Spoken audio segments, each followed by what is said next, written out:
In 1942, college students from the University of Munich formed a daring resistance they called the White Rose Movement. These individuals would later become role models for all of Germany. Their names were Sophie Scholl, Hans Scholl, Alexander Schmorell, Willy Graf, and Christoph Probst. Members of the White Rose Movement took a stand against the Nazi Party when rebellion was very difficult. Their actions were inspired by their independent minds and strong moral compass. Unfortunately, they were captured, tried, convicted, and executed, but their legacy made the movement a success. Sophie and Hans Scholl were raised in the city of Ulm, located in Bavaria. Their father, Robert Scholl, was against the Nazis. He encouraged his children to think independently. He told them, speaking about the Nazis, "Don't believe them. They are wolves and deceivers, and they are misusing the German people shamefully." However, he did allow his children to join the Hitler Youth when they chose to. He said to them, "What I want most of all is that you live in uprightness and freedom of spirit, no matter how difficult that may be." Sophie Scholl was smart and a good writer. Her father called her the wisest of my women. She was serious and thoughtful, yet fun-loving. She loved to read and secretly read forbidden books. Sophie was a true friend and remained friends with Jewish girls even when she was pressured not to. Sophie joined the League of German Girls, but grew unhappy with the conformity, censorship, and unfairness shown to her Jewish friends. A friend of Hans Scholl described him this way: "Hans was a very complicated person, very special, different from other guys.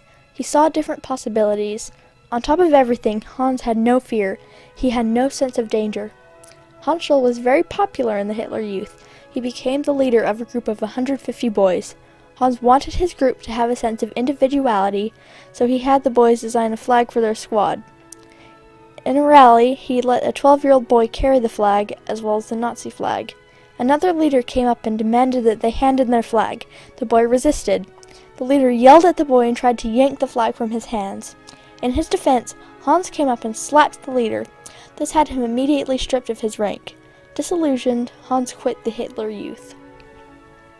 In spring 1939, Hans enrolled at the University of Munich, a prestigious leading university in Germany, to study medicine.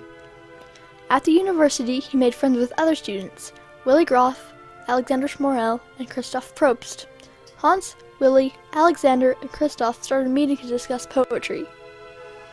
One day, the conversation turned to the tyranny of Hitler and the Nazis. The meetings became discussions of politics. This was risky because any conversation against the Nazis of the war was forbidden. But they trusted each other. Each of the friends was religious and had a strong respect for human life. They each had strong morals and were independent thinkers. Hans had participated in a separate youth group after quitting Hitler Youth. Alexander was half Russian and his stepmother was Jewish. He and Christoph had gone to liberal boarding schools that taught non-German ideas. Willy had been a member of a Catholic youth group and had refused to join Hitler Youth, for which he had been arrested when younger. These friends trusted each other entirely. After finishing her required labor service in May 1942, Sophie Scholl went to the University of Munich to join her older brother. Hans introduced her to his friends. Sophie was welcomed into the group and frequently joined them in their discussions. On campus one day, Sophie saw some people reading papers titled "Leaflets of the White Rose." Curious, she picked one up and started reading. She recognized the wording from conversations she'd had with Hans and his friends. Sophie went home and started looking through Hans's books. In a book of classic literature, she found some phrases highlighted that she had read in the leaflet. Now she knew that Hans was a member of the White Rose. He confessed to writing the leaflet. When Sophie learned of his involvement, she was determined to join.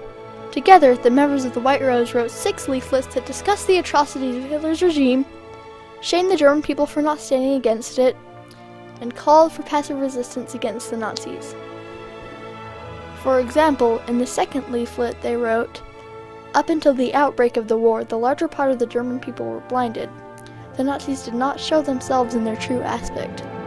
But now that we have recognized them for what they are, it must be the sole and first duty, the holiest duty of every German to destroy these beasts."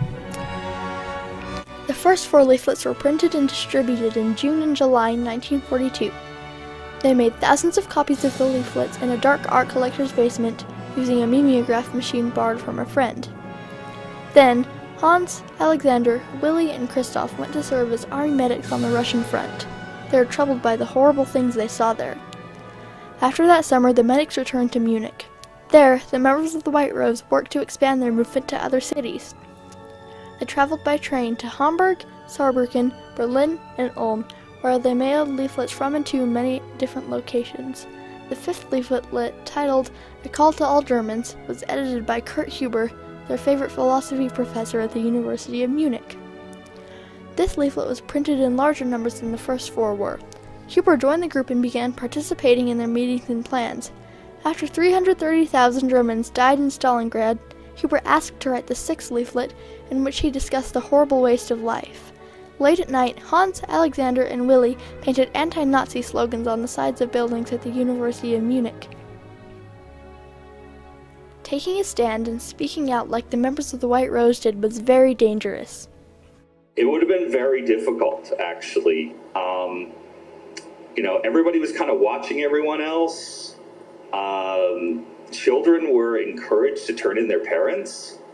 If they were, listening to forbidden radio or talking about or reading forbidden books or whatever. It was really very discouraged. On Thursday, February 18th, 1943, Sophie and Hans Scholl went to the University of Munich to distribute stacks of the sixth leaflet. When they finished, Sophie noticed that there were papers left in her suitcase. Sophie flung them into the air from the third floor into a large atrium. A custodian, Jacob Schmid, noticed the papers drifting down. He looked up, saw Hans and Sophie, and caught them. They were taken into Gestapo custody. They were interrogated for 4 days, after which the judge Roland Freisler found them, as well as Christoph Probst, guilty of high treason. Sophie Scholl, Hans Scholl, and Christoph Probst were executed by guillotine at 5 o'clock on the afternoon of February 22, 1943. Alexander Schmorell and Kurt Huber were executed on July 13th, and Willy was executed on October 12th after 7 months of solitary confinement. Hans Scholl's last words were, "Long live freedom!" According to Dr. Paul Carey, this meant freedom for Germany, for a future, changed Germany. Sophie Scholl's last words were, "How can we expect righteousness to prevail when there is hardly anyone willing to give himself up individually to a righteous cause?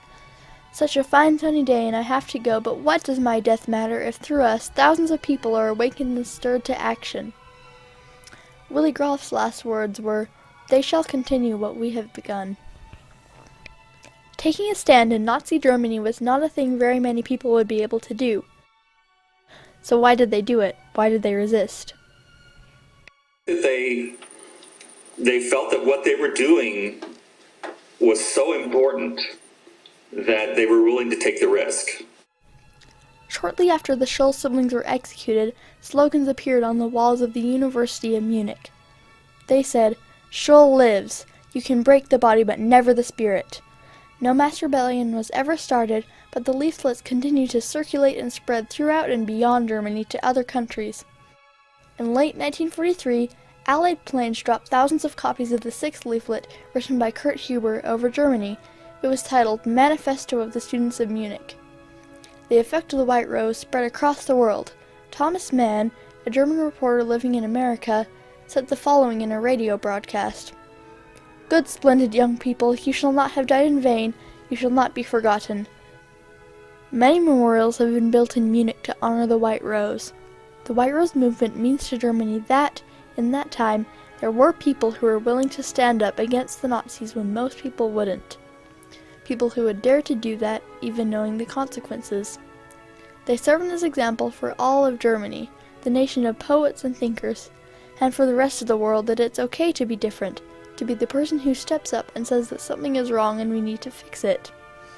The sacrifice of the White Rose members' lives was not wasted, because those who came after needed to know that there were Germans who stood up and acted bravely in the face of a powerful totalitarian regime. The mass movement the White Rose called for was not started immediately, but today, countless people in Germany and around the world are inspired by the bravery, conviction, and morality of this small, courageous band of students.